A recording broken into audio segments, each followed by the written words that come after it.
J'aime bien l'idée d'un trader zombie. Un trader zombie, ce serait un trader qui est mort, mais qui ne le sait pas. Et c'est pour ça que vous voulez regarder cette vidéo.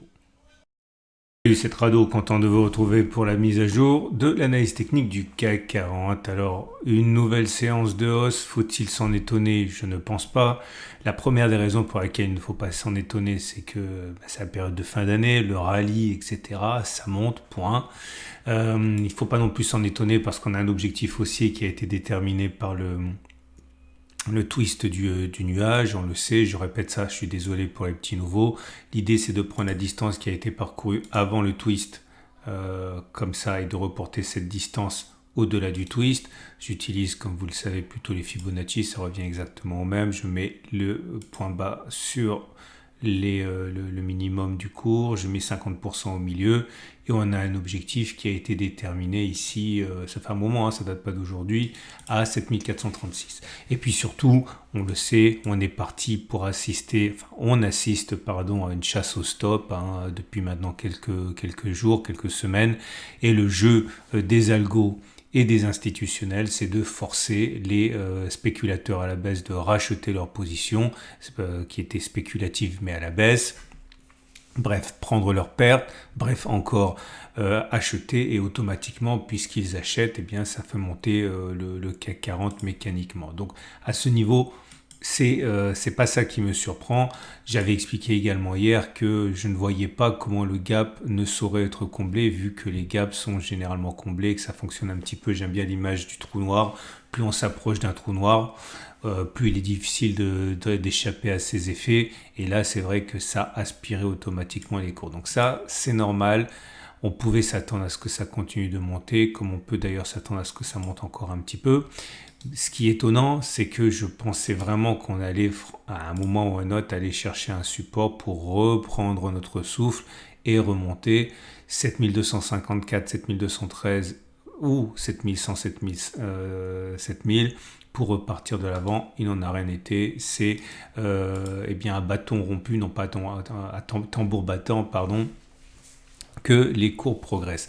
Est-ce que ça peut encore monter? Je l'ai dit, je le pense, pour aller chercher l'objectif qu'on a mentionné et pour bien faire, pour aller faire sauter les derniers stops de protection qui sont positionnés pour ceux qui ont spéculé à la baisse et qui ont mis leur stop de protection ici. Bref, ce que je vois bien, c'est un truc comme ça. Et puis la baisse jusqu'à 72,54 et j'espère bien 71,00, 70,00. Ok, donc voilà, ça c'est simplement pour le petit bilan. Et d'ailleurs, ça c'est directement lié à mon positionnement de stop loss large, j'y reviendrai plus tard. Pas grand chose à dire aujourd'hui parce que j'ai rien à backtester, je vais faire de la pédagogie, mais c'est très important ce que je vais dire si vous êtes débutant. La moyenne mobile à cette période, elle est ascendante, on est au-dessus, donc la tendance immédiate, elle est haussière. La tendance générale donnée par la M20, elle est haussière puisqu'on est au-dessus de la M20 qui monte. La tendance de fond, elle est haussière parce qu'on est au-dessus de la M50 qui monte.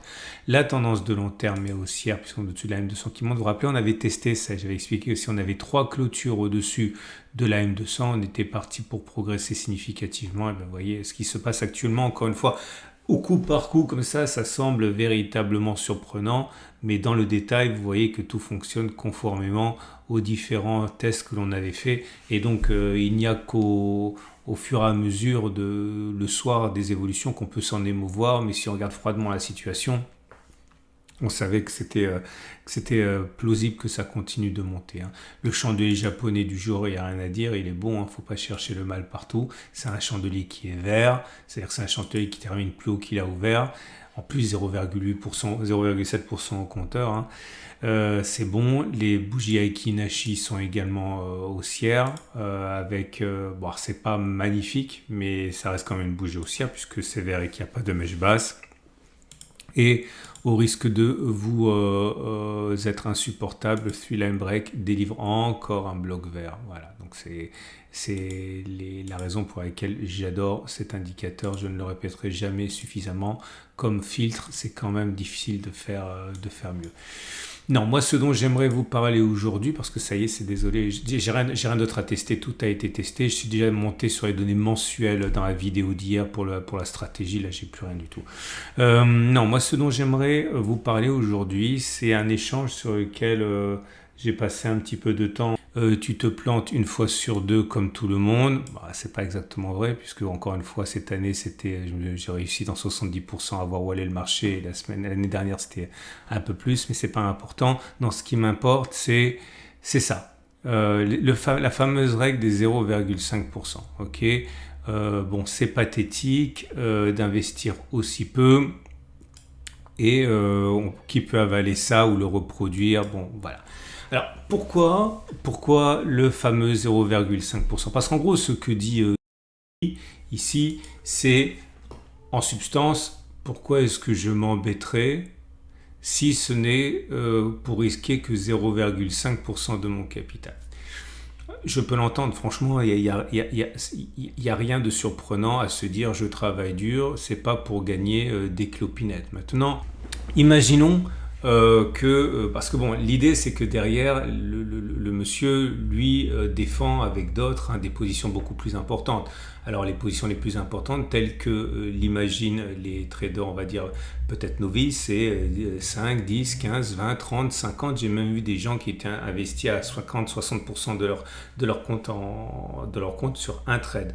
Il ne faut pas faire ça. Pourquoi il ne faut pas faire ça? Parce que qu'est-ce que je vais vous dégainer? Je vais vous dégainer mon graphique, mon tableau habituel. Vous savez très bien que si vous êtes expérimenté, et franchement, il ne faut pas regarder ça de haut, c'est bien si vous avez raison 60% du temps.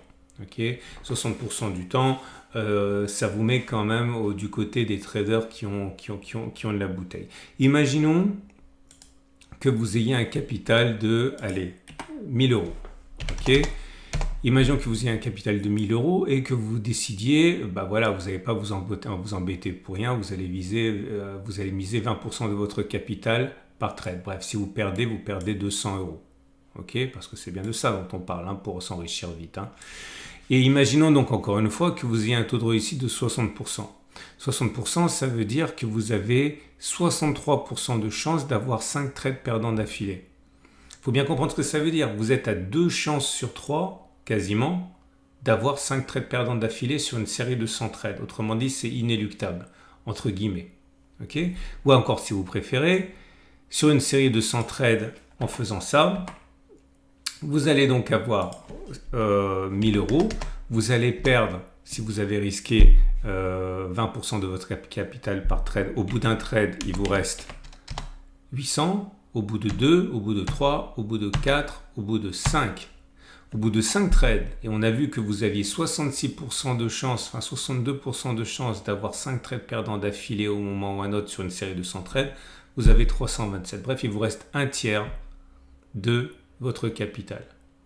En ayant un taux de succès de 60%, et vous tradez suffisamment, normalement si vous suivez mes vidéos, pour savoir que 60% régulièrement, c'est loin d'être évident. Ça veut dire encore, si vous préférez, qu'il faut que vous fassiez un x3, que vous tripliez votre capital, simplement pour revenir à votre mise initiale de 1000 euros. Vous comprenez pourquoi jouer 20% de son capital, ça me semble encore une fois complètement imprudent. Et quand je dis imprudent, c'est parce que vous avez bien compris que vous avez, je le remontre, 63% de chances de faire 5 trades perdants d'affilée. Donc à partir de là, si vous investissez, mettons 2%, bon, entre 0,5 et 2%, ça va. Imaginons exactement la même chose, mais avec un capital de 1000 euros et un risque de 2% par trade.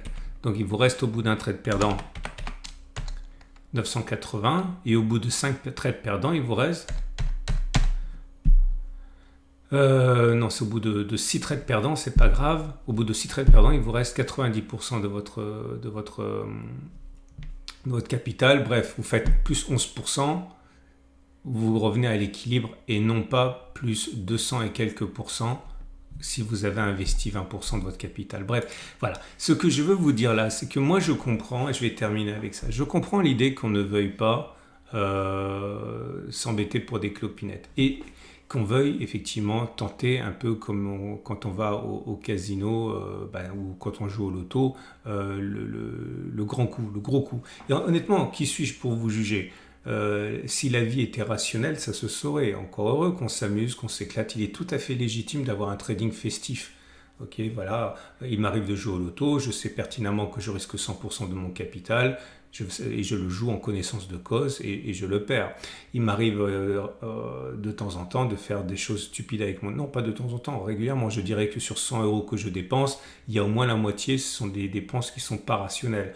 Okay, sur 100 euros que je vais dépenser, il y a 50 euros au moins qui vont sortir sur des choses qui n'ont pas beaucoup de sens, comme par exemple, je sais même pas changer une ampoule. Ok, d'ailleurs c'est pour ça qu'il n'y a rien sur mes murs. C'est-à-dire que quand j'ai un problème à la maison, j'appelle un professionnel.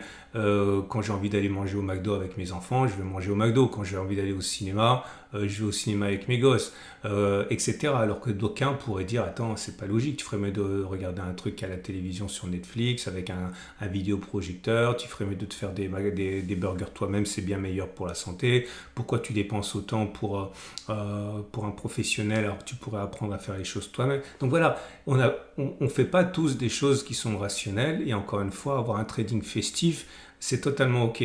La vie est difficile, la vie est ennuyeuse, la vie est un défi. On ne va pas non plus constamment agir rationnellement, sinon il ne reste plus rien. Okay, mais par contre, il ne faut pas pour autant être aveugle, et il faut comprendre ce qu'on fait.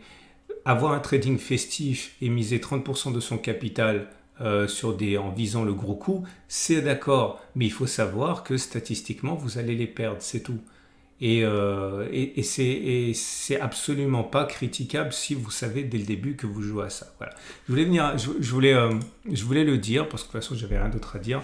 Et on va donc passer au trade du jour. Votre rendez-vous avec IG. IG, bien plus que du trading. Une équipe d'experts à vos côtés. Bah, vous l'avez compris, hein.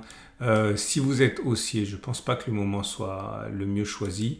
J'attendrai au moins que l'on revienne ici, au moins pour acheter et viser donc l'objectif, on l'a dit, hein, du twist du nuage Ishimoku.